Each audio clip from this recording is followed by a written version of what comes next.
बात सुनिए थोड़ी देर के लिए।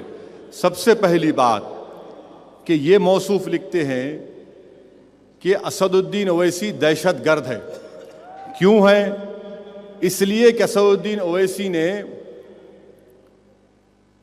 आज से 4 साल पहले अब्दुल खदीर नामी एक शख्स जिसने एसीपी को गोली मारी थी, उनको 3 लाख रुपए दिए, इसलिए इन्हों दहशतगर्द है। अब्दुल खदीर को यकीनन हम 3 लाख दिए और तुम मेरा बयान कलमबंद करवा लो कि अगर अल्लाह ने मुझे इस बात की इजाजत दी तो 3 लाख नहीं 30 करोड़ दूंगा इंशाअल्लाह ताला। और क्यों दूंगा? इसलिए दूंगा कि वो 20-22 साल से जेल में है, वो जुल्म का शिकार है। क्या कानून में किसकी सजा कितनी हो सकती है लाइफ की? 13 साल 14 साल, आप 22 साल हो गए। सुन लो बीजेपी वालों, मैं 3 लाख दिया ना और दूंगा, भीख मांगूंगा आवाम के सामने के खदीर के नाम पे 2 खदीर को और लेके रहूंगा। तुम देखो मेरी बात को, दूंगा, खुलकर दूंगा, तुम्हारी मां नहीं जनी मेरे को रोकने के लिए।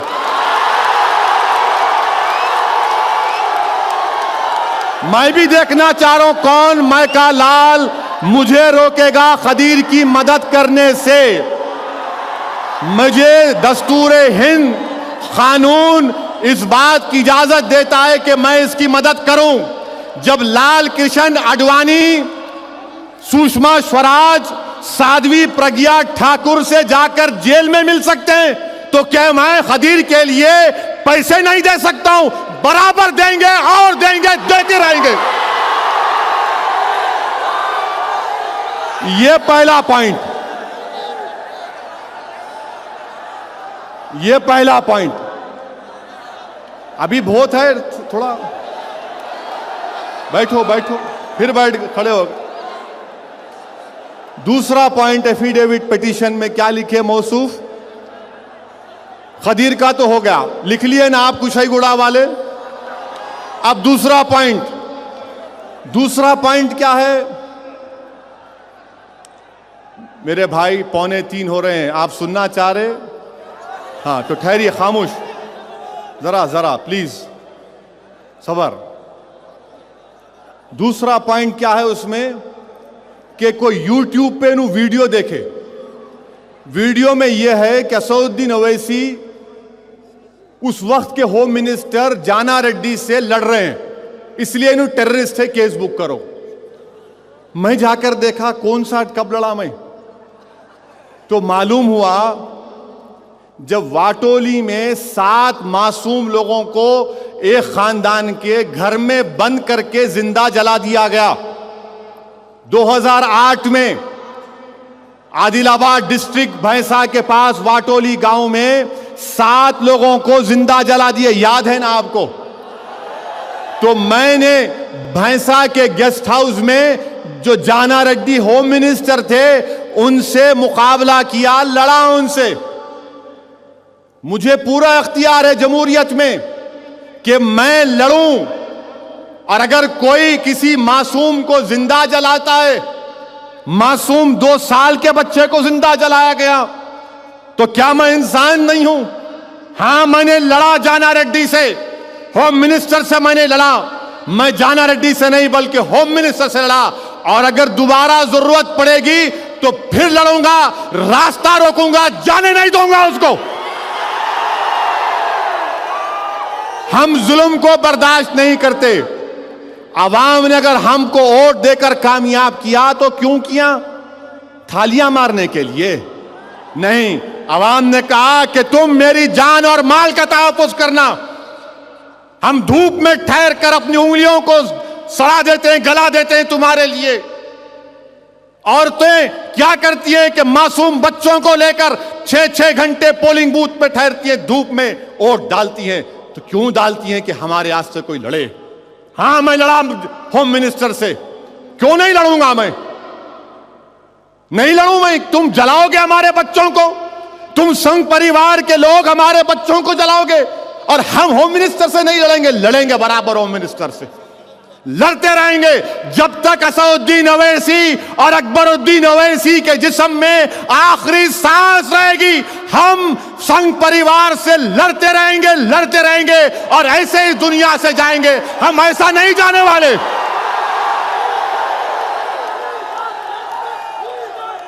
तो मालूम क्या हुआ, इनको बड़ा गुस्सा आ गया। कैसा लड़े उनसे, क्यों, क्या होना, आप क्यों नू नहीं लड़ना था कहते। तीसरी बात, नहीं आवाज सुनो, खाली देखने की जरूरत नहीं है, मैं 6 फुट 2 इंच का हूं, बैठो। तीसरी बात उसमें क्या लिखा वो शख्स कि मैं बल्दिया इलेक्शन में एक एसीपी से लड़ा। वो यूट्यूब पे भी है, सुना। मेरे को नहीं मालूम भाई यूट्यूब, बाद में मेरे को किसी ने कहा कि हाँ ये यूट्यूब है, और बताया कि जो 2009 में बल्दिया का इलेक्शन हुआ था, मैं एसीपी से लड़ा। अरे भाई, जमहूरियत में क्या मैं जाकर पूछ नहीं सकता हूं एसीपी से आप क्यों बोगसिंग करा रहे, क्या आप क्यों गुंडों का साथ दे रहे, आप क्यों जालिमों का साथ दे रहे। नहीं, इनको तकलीफ हुई तो मैं जवाब दे रहा हूं, मैं अब्दुल खदीर की मदद किया, मुझे उस पर फख्र है। क्या मैं गुनाह किया? कानूनी तौर पर नहीं किया, और करूंगा इंशाअल्लाह ताला, और मदद करेंगे। और हम तो हर बार अब्दुल खदीर को पेरोल पे निकाल रहे हैं, बरसों से अब्दुल खदीर को पेरोल पे निकाल रहे हैं, लड़ रहे हैं हुकूमत से कि छोड़ो उसको छोड़ो, नक्सलाइट्स को छोड़ो जो पिछले 15-18 साल से जेलों में। हमारा मुतालबा तो यह है कि छोड़ो खदीर को, तुम डालो इस बात पे, लड़ूंगा मैं। आप ये समझ रहे केस डालेंगे तो पीछे हट जाएंगे, नहीं हटने वाले। हम जो करें हमको उस पर फख्र है, और मंजलिस की तारीख रही कि एक बार जो कर दिए फिर उस पर कोई पीछे नहीं हटते। हम पीछे नहीं हटते। तुम मुकाबला करना चाह रहे, मैं तैयार। तुम जैसा मुकाबला करना चाह रहे, मैं तैयार। तुम जमहूरियत के दायरे में रहकर लड़ना चाह रहे, आई एम रेडी। तुम दूसरा मुकाबला करना चाह रहे, मैं तैयार। तुम जैसा मुकाबला करना चाह रहे, मैं तैयार। मगर एक बात अपने जहनों में बिठा लो कि मैं रसूलुल्लाह सल्लल्लाहु अलैहि वसल्लम का उम्मती हूं, मैं आका के गुलामों का गुलाम हूं। मैं चुड़िया पहन के लड़ने वालों में से हरगिज नहीं था, ना रहूंगा। ये केस डाले। दूसरी बात,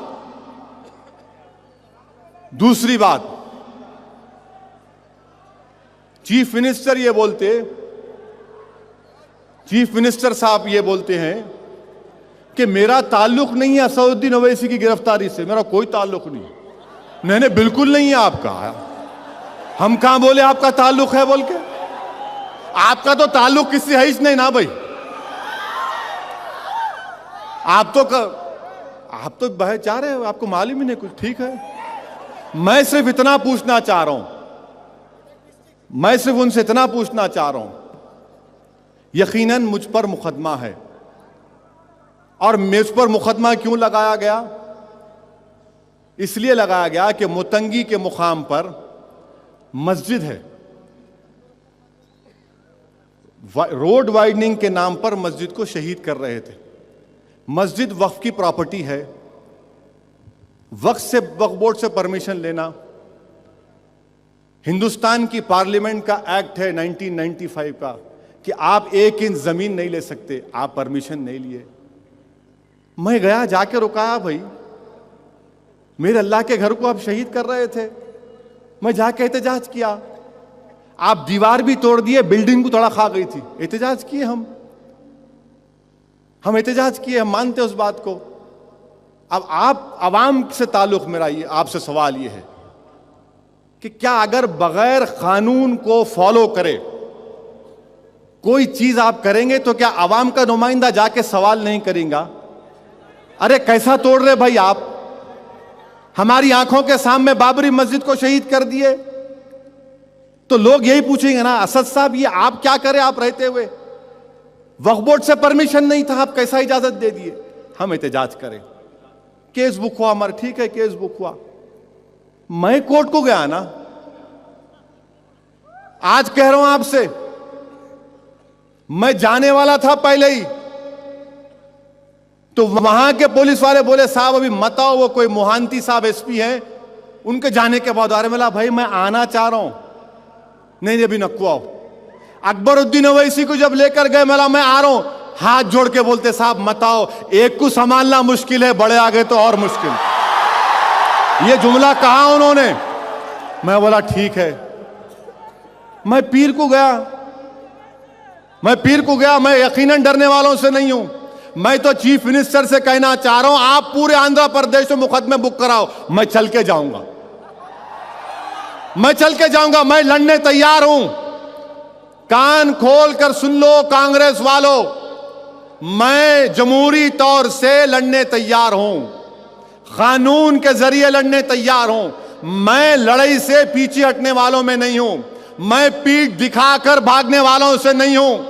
जमहूरियत में आमने सामने मुकाबला होगा और मैं तुमको बताऊंगा कि पीठ कौन दिखा के भागेगा, कौन चप्पल छोड़कर भागेगा।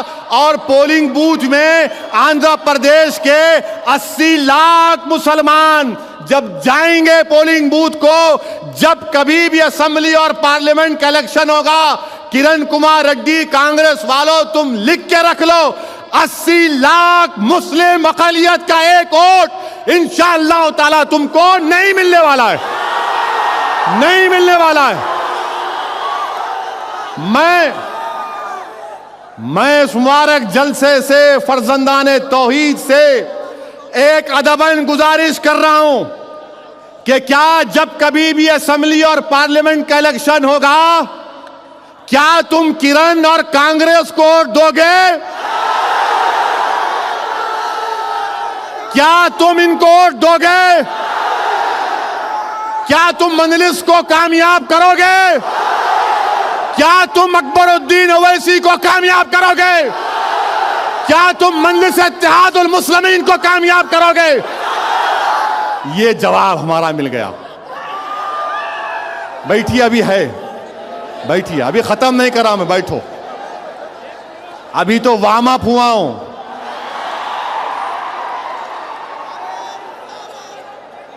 बैठिए बैठिए बैठिए, हाँ बैठिए। तीसरी बात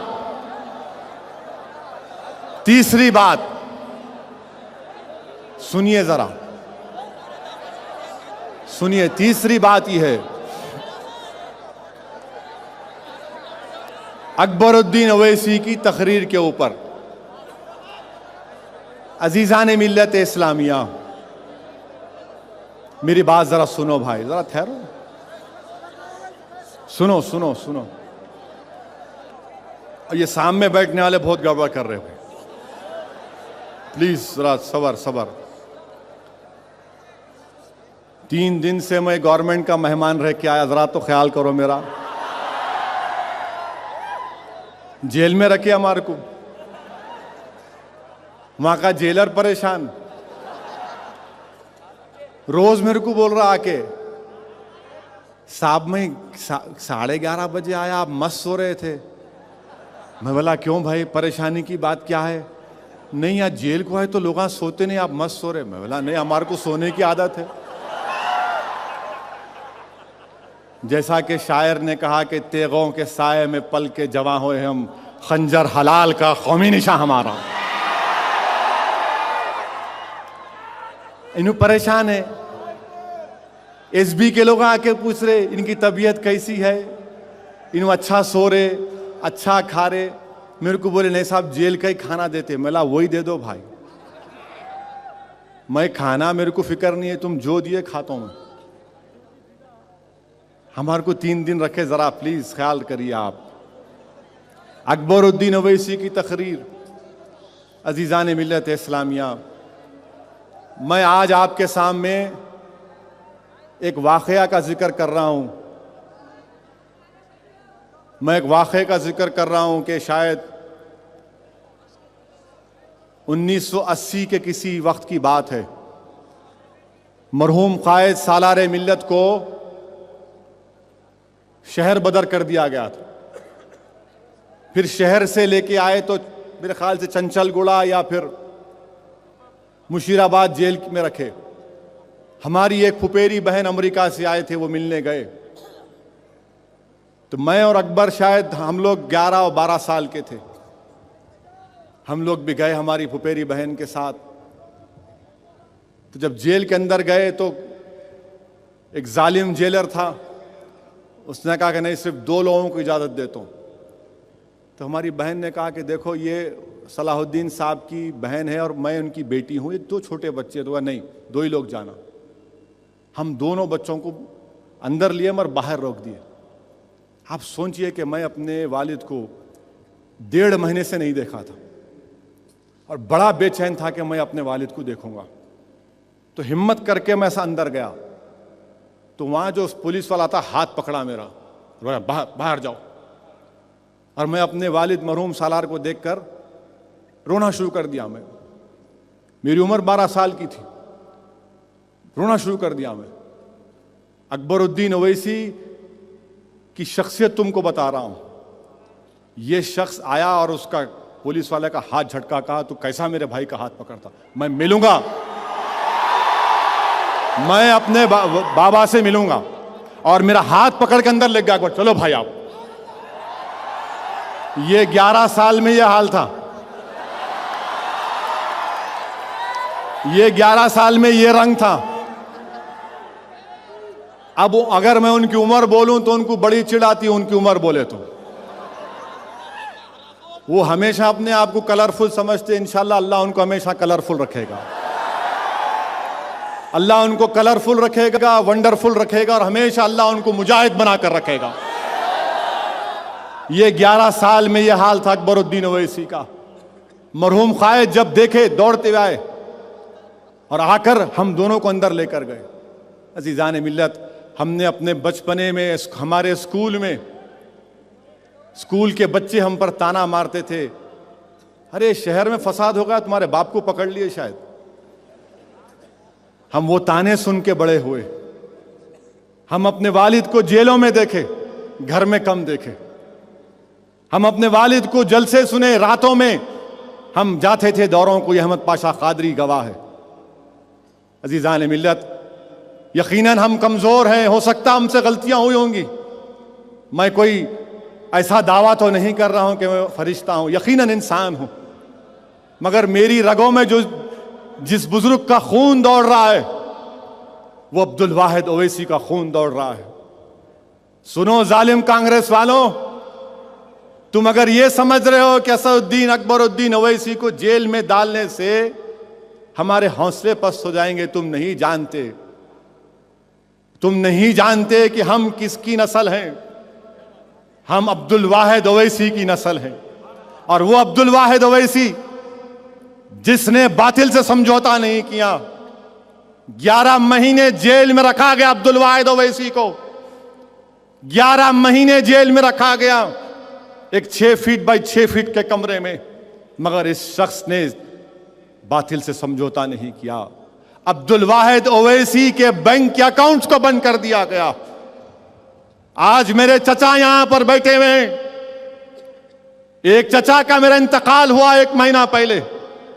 ये दोनों हमसे कहते थे कि मियां वो ऐसा दौर था कि हम लोग फिसल बंडे से उस्मानिया यूनिवर्सिटी पैदल जाते थे, घर में पानी बंद कर दिए थे और हमारी इनकी वालदा को अपने घर का जेवर बेचना पड़ा बच्चों को पढ़ाने के लिए। हमारी घर की खवातीन महबूबिया स्कूल को जाकर पानी पीते थे। आज मुझे कहना पड़ रहा है, बताने के लिए कोई एजाज या फख्र के तौर पर नहीं कह रहा हूं, बल्कि मुझे इस बात का पूरा अल्लाह पर भरोसा है। मुझे खुशी है कि मैं इसी नस्ल में अल्लाह ने मुझे पैदा किया, कि हमने मसाइब और मुश्किलात का सामना किया मगर हमने कभी बातिल से समझौता नहीं किया। मसाइब उठाए, मुश्किलात उठाए, लड़ा हमने। दारुस्सलाम का 11 साल तक मुकदमा लड़ा अब्दुल वाहिद ओवैसी ने। ये आज तुम जो देख रहे हो मुसलमानों, ये बिल्डिंग, ये इमारतें, ये अब्दुल वाहिद ओवैसी और सालारे मिल्लत की अल्लाह से मोहब्बत की निशानियां हैं। ये अल्लाह से मोहब्बत की निशानियां हैं। ये अल्लाह से खौफ की निशानियां हैं, ये रसूल अल्लाह सल्लल्लाहु अलैहि वसल्लम से गुलामी की निशानी है, ये दारुस सलाम अल्लाह उसके रसूल से मोहब्बत की निशानी है कि हम मर भी जाएंगे तो यहां पर दफन नहीं होंगे, तुम्हारा ये कौम इसकी मालिक है। हम मुकाबला किए हुकूमतों से और मुकाबला करते रहेंगे। ऐसे चीफ मिनिस्टर बहुत आए चले जाएंगे इंशाअल्लाह ताला।